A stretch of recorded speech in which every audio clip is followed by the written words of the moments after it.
ఇరాన్లో తీవ్రమైన ఉద్రిక్తత నెలకొంది. అమెరికాకి పిచ్చి పట్టిందంటోంది ఇరాన్లో విధ్వంసం ఆపకపోతే గల్ఫ్ కంట్రీస్ ని సమాధి చేస్తామని ఐఆర్జీసీ కూడా వార్నింగ్ ఇస్తోంది. హార్ముజ్ ని టచ్ చేయడం ట్రంప్ తాతల తరం కూడా కాదంటోంది ఐఆర్జీసీ.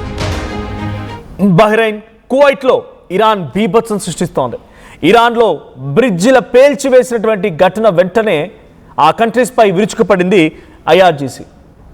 గల్ఫ్లోని అమెరికా అతిపెద్ద స్థావరమైనటువంటి ఇరాన్ మిసైల్స్ అర్ధరాత్రి 2 గంటలకి అమెరికా బేస్ క్యాంపులపై ఇరాన్ దాడులు చేసింది.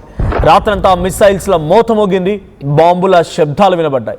అమెరికాని క్లోజ్ చేస్తామంటోంది ఐఆర్జీసీ. పెట్రోల్, గ్యాస్ ధరలు మళ్ళీ ఆకాశాన్ని తాకే అవకాశం ఉందని క్లియర్గా చాలా స్పష్టంగా చెప్తోంది ఇరాన్. ఒకసారి మనం ఎక్కడెక్కడ అటాక్స్ జరిగాయో కూడా చూద్దాం. సో ఆ బిగ్గెస్ట్ అటాక్స్ మనం చూస్తున్నాం.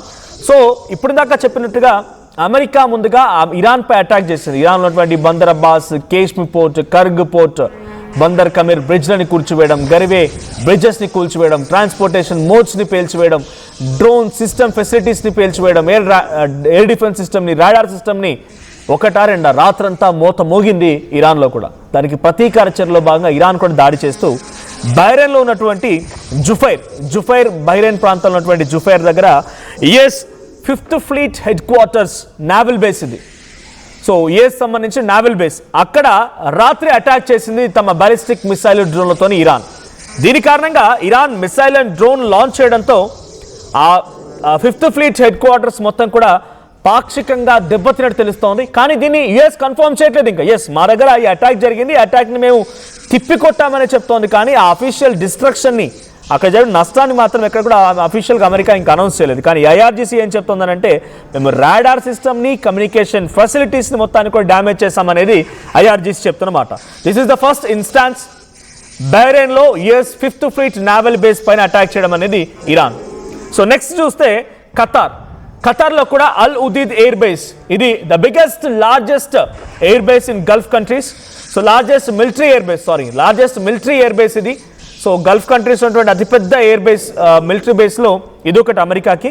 సో అక్కడ లాంచ్ అయినటువంటి మిసైళ్ళు, డ్రోన్లని కూడా తిప్పికొట్టామని, 100ల కొద్ది వచ్చిన డ్రోన్లను తిప్పికొట్టామని ఖతార్ ఎయిర్ డిఫెన్స్ చెప్తోంది. కానీ దీని కారణంగా మిలిటరీ క్యాంప్స్ మొత్తం కూడా డిస్టర్బ్ చేయగలిగాము, వాటిని కంప్లీట్గా కుప్పకూల్చగలిగామనేది ఐఆర్జీసీ చెప్తోంది. కానీ డెఫినెట్గా టెంపరీగా అది కొన్ని రోజుల పాటుగా నిలిపివేయబోతున్నారు అని తెలుస్తోంది అల్ ఉదీద్ మిలిటరీ ఎయిర్ బేస్ సంబంధించి. సో అక్కడ సౌత్ వెస్ట్ ఆఫ్ దోహా, ఇది ఖతార్ ప్రాంతంలో దోహాకి సౌత్ వెస్ట్లో ఉంటుంది. సో క్యాజువాలిటీస్ గురించి ఇంకా అఫీషియల్ అనౌన్స్మెంట్ లేదు, కానీ మరణాలు కూడా సంభవించాయి, కొన్ని 10ల సంఖ్యలో మరణాలు సంభవించాయి అనేది ఐఆర్జీసీ చెప్తున్నమాట. ఇక మూడో స్థావరం అలీ అల్ సలీం ఎయిర్ బేస్, కువైట్లో ఉన్నటువంటి అలీ అల్ సలీం ఎయిర్ బేస్ ఇది. ఇక్కడ కూడా సేమ్ బాలిస్టిక్ మిసైల్ డ్రోన్లతో దాడి చేసింది. So Kuwait air defence system దాన్ని ఇంటర్సెప్ట్ చేసే ప్రయత్నం చేసింది, కానీ వాటిని అడ్డుకోలేకపోయింది. దీంతో ఆ మిలిటరీ స్థావరాల పైన డ్యామేజెస్ జరిగినట్టుగా అసెస్ చేసింది, అఫీషియల్గా అనౌన్స్మెంట్ కూడా చేసింది. ఇక US military facilities in Jordan, primarily around Akraj air base, దాన్ని ఏమంటారు Azraq air base in eastern Jordan. So Azraq air base పైన అటాక్ జరిగింది. యుఎస్ మిలిటరీ ఎయిర్ బేస్ ఇది, జోర్డాన్లో ఉన్నటువంటి అజ్రాక్ ఎయిర్ బేస్. అక్కడ సుమారుగా 6 చనిపోయినట్టు తెలుస్తోంది. కొంతమంది సివిలియన్స్ కూడా చాలా తీవ్రంగా గాయాలయ్యాయి బికాస్ ఆఫ్ ఆ డెబ్రీస్ పడిపోవడం మూలంగా. ఆ అటాక్తో పైనటువంటి ఆ బిల్డింగ్ కుప్పకూలిపోవడంతో కొంతమంది కింద ఉన్నటువంటి సామాన్య జనం కూడా గాయపడినట్టుగా ఐఆర్జీసీ చెప్తోంది. దీన్ని జోర్డాన్ కూడా కన్ఫర్మ్ చేసింది. సో ఈ స్థాయిలో అటాక్స్ జరుగుతున్నాయి. ఇందాక చెప్పినటువంటి 4 దేశాలు, ఒకటి కువైట్, ఖతార్ అండ్ జోర్డాన్, మరోవైపు బహ్రెయిన్. ఈ ప్రాంతాల్లో, ఈ దేశాల్లో ఉన్నటువంటి ఎయిర్ బేసెస్ పైన, నావల్ బేసెస్ పైన వరుసగా రాత్రి మోత మోగించేటువంటి విధంగా ఇరాన్ తమ మిసైల్స్ను ఉపయోగించింది. దానికి ఆ అటాక్ ఉపయోగించిన దాంట్లో బాలిస్టిక్ మిసైల్స్ ఉన్నాయి, డ్రోన్స్ ఉన్నాయి, క్రూజ్ మిసైల్స్ ఉన్నాయి. కొన్ని డైరెక్ట్గా రీజనల్ పోర్ట్స్ పైన అటాక్ చేయడం కోసం బిలో ద సీ కూడా వాళ్ళు అటాక్ చేసే సందర్భాలు ఉన్నాయి. సో ఇక్కడ Bahrain, Qatar, Kuwait and Jordan 4 ప్రాంతాలపై అటాక్ జరిగింది. So within no gap సుమారుగా జూలై 16th మిడ్ నైట్ నుంచి మొదలుకుంటే 17th వరకు, 17th రోజు మళ్ళీ ఈరోజు మార్నింగ్ వరకు కూడా 16th in the mid of the day నుంచి మొదలుకుంటే ఈరోజు తెల్లవారుజాము వరకు కూడా కంటిన్యూస్గా అటాక్స్ జరుగుతూనే ఉన్నాయి.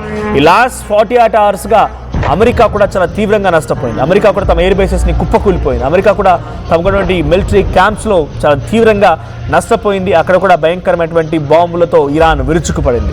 సో ఇరాన్కి ఇంతటి స్థాయిలో ధైర్యం ఎక్కడిది, ఇంతటి స్థాయిలో ఎందుకు మరి అటాక్ చేయాల్సి వస్తుంది అనుకున్నప్పుడు ఈ అటాక్కి ప్రధానమైనటువంటి కారణం వాళ్ళ దగ్గర కూడా మిసైల్స్ ఉన్నాయి, డ్రోన్స్ ఉన్నాయి. వాళ్ళు డ్రోన్స్ తయారు చేస్తున్నారు. రష్యా నుంచి అంతో ఇంతో సహాయం కూడా అందుతుందని బహిరంగ చర్చ, కాబట్టి రష్యా కూడా సహాయం చేస్తున్నట్టుగా ఉంది. జోర్డాన్లో అటాక్ జరిగింది, కువైట్లో అటాక్ జరిగింది, బహ్రెయిన్లో అటాక్ జరిగింది, ఖతార్లో అటాక్ జరిగింది. ఇవన్నీ చేయడంతో పాటుగా స్ట్రైట్ ఆఫ్ హార్ముజ్ మాదే, టచ్ చేస్తే ఊరుకునే ప్రసక్తి లేదు, టచ్ చేసే దమ్ము కూడా లేదు. ట్రంప్ కాదు కదా, వాళ్ళ తాతలు దిగొచ్చినా కూడా స్ట్రైట్ ఆఫ్ హార్ముజ్ని కంట్రోల్ చేయలేరు. డెఫినెట్గా ఇది మా కంట్రోల్లే ఉంటుందన్నట్టుగా ఐఆర్జీసీ చెప్తున్న మాట, వాళ్ళ ధైర్యం చూస్తూ ఉంటే ఇంకా ఏ స్థాయిలో వాళ్ళు సిద్ధంగా ఉన్నారో అర్థమవుతోంది. సో బహ్రెయిన్లో జుఫైర్ అనేటువంటి ఈ ప్రాంతంలో ఉన్నటువంటి naval base very near by to the strait of హార్ముజ్కి సమీపంగా ఉన్నటువంటి నావల్ బేస్ ఇది. సో ఈ నావల్ బేస్పై అటాక్ జరిగిన సమయంలో అది సౌత్ ఇరాన్కి సుమారుగా 200 నుంచి 250 కిలోమీటర్ల దూరంలో ఉంటుంది. కాబట్టి వాళ్ళు ఉపయోగించిన మిసైళ్లు, డ్రోన్లు, ప్రెసైజ్డ్గా ఉన్నటువంటి డ్రోన్లు వెళ్ళిపోయి ఆ నావల్ బేస్లో ఈ అటాక్కి పాల్పడ్డాయి. US forces are also reported that they have intercepted many incoming threats. అంటే చాలా వరకు వస్తున్నటువంటి ఆ మిసైల్స్ని, డ్రోన్స్ని తిప్పికొట్టామనేది ఇటు బహ్రెయిన్ దగ్గర ఉన్నటువంటి యుఎస్ మిలిటరీ కమాండెంట్స్ చెప్తూ ఉన్నాయి. బట్ దాట్ నాట్ సక్సెస్ఫుల్, అంతటి స్థాయిలో సక్సెస్ సాధించలేకపోయాయి.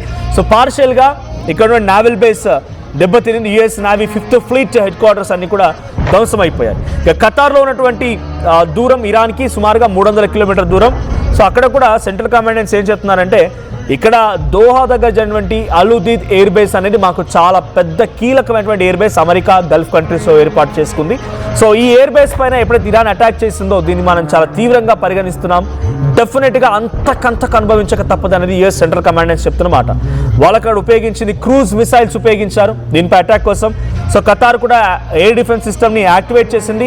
ఖతార్ దాన్ని తిప్పికొట్టే ప్రయత్నం చేసింది, కానీ not that successful. Al Udeid air base కొన్ని రోజుల పాటుగా నిలిపివేయక తప్పదు అనేది వాళ్ళు చెప్తున్నమాట. ఇక కువైట్లోని అలీ అల్సీమ్